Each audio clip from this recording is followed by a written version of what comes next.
Hey guys, so today's video is going to be a little different from usual. Typically I'm doing a lot of service calls, but today I am going to do a fix on a condenser coil. It's an aluminum condenser coil. It's not a micro channel. Pretty much I found the leak on the aluminum side of the coil, and pretty much what we're going to do is I'm going to use this product. It's called Laco Heat Seal Stick. And pretty much the company, we've been using it for quite a while. This is going to be my first time trying it out, so hopefully we can go ahead and fix that leak with this. But pretty much we've had a lot of good reviews with it. One of our techs, I just finished talking to him. He said that he's always fixed leak with it and he's never had any issues. We've never had callbacks regarding that. And so we're gonna go ahead and try it out. I have seen a lot of people asking about how to fix aluminum coils or just anything really to help, and I've always mentioned this to some people and it seems like not a lot of people know about it. So I'm gonna go ahead and try it out. It's called Laco, L-A-C-O Heat Seal Stick. So we're gonna give it a try and do our job. Alright, so before I get started with the job, I just wanted to go through a quick read through of the instructions, what it says to do.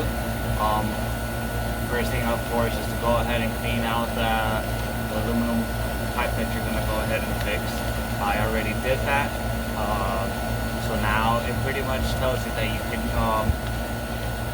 you got to pull the unit down to a vacuum. I use 2 inches. My coworker at home bring it to 10 inches.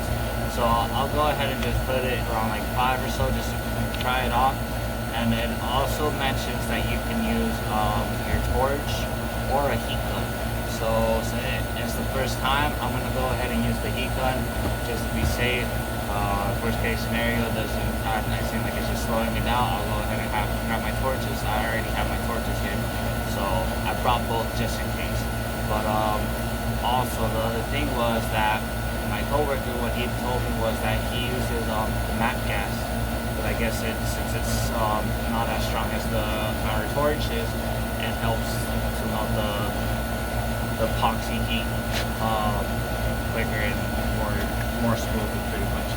So like I said, I'm gonna go ahead and pull it into a vacuum. And then once that's in vacuum, I'm going to use my heat gun and start applying heat, and then put this, and hopefully everything works out.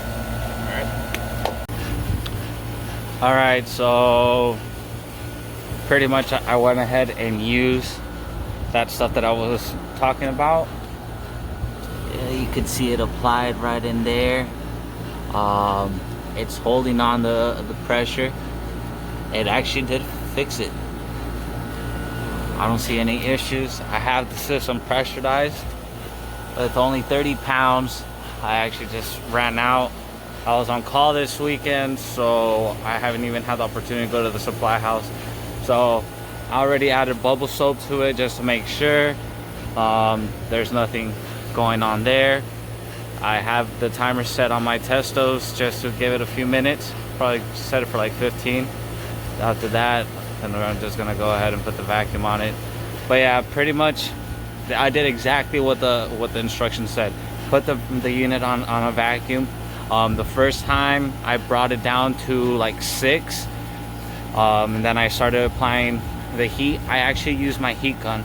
I think I found it a little bit more easier and more comfortable personally, because I know with the torches it would apply more heat and it would just make a hole, and that's exactly what I don't want to do.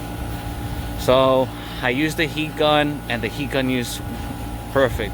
I mean, you guys saw how it looks on it, and it's great, man. Now, I didn't have to braze or anything, so I'm not even gonna change out the dryer. I didn't really have to use my torches. I only applied heat with the torches once, and it just kind of burned it out a little bit. So I was just like, you know what, I'm not even gonna keep trying with it. I'll just use my heat gun, and my heat gun was the one that helped me out, fix the leak, you know. I applied about like 3 times, and that was really it. Like how much it was like up to here when I started with it. So I used like the good tip of it. So good stuff. I recommend you guys grabbing it, especially for the microchannel coils, which those tend to leak.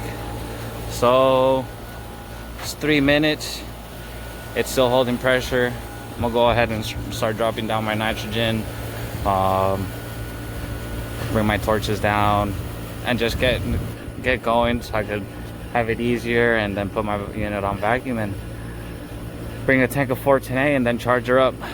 But other than that, our unit's holding pressure. And okay, so we're back up here. It's been 17 minutes and it's still holding those 30 pounds. So I'm gonna go ahead and start doing the vacuum and hope for the best. Typically, I don't just pressurize it with 30 pounds of nitrogen. I usually add about like 400 pounds just to give it more pressure on the copper, you know. Especially since I was fixing a leak, I'd want to do that.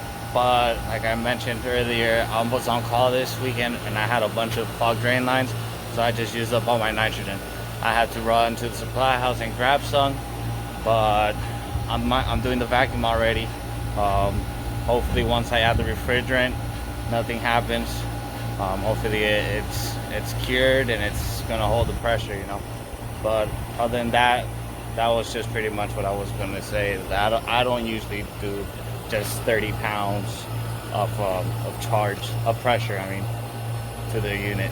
I usually top it off with a lot more. But hey, hopefully it holds and we can go on to our next call. So also another thing that I did, since I took out the shaders to do the fix, I just went ahead, now that I connected my vacuum and I had to reconnect my hoses, I just changed out the shaders just to be sure.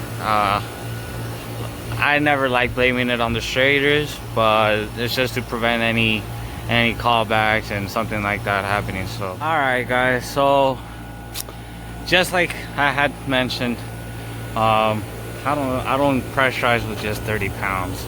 It sucks I don't have nitrogen, but now that I added the charge, this thing is still leaking.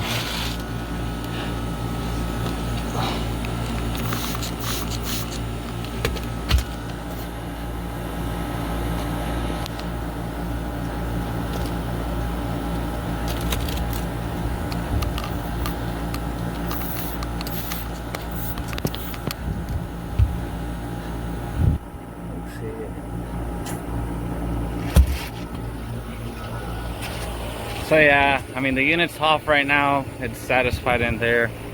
I already talked to my boss. We're just gonna have to follow up on it. It sucks. Like I said, it's my first time using it. Hopefully now that I have a little bit more experience, I'm definitely gonna have to go get that map cache, and so I can use that instead. I just didn't want to use my torch too much and then cause a hole. So I'm gonna go ahead and turn it on, leave it like that, and just have a follow-up on the unit.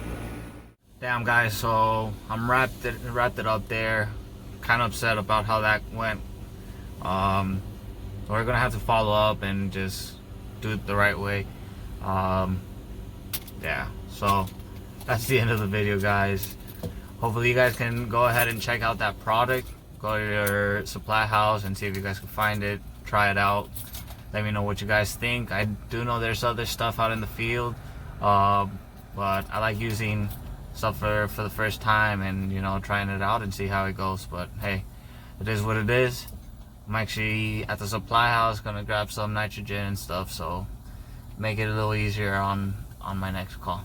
But you guys be safe and peace, guys.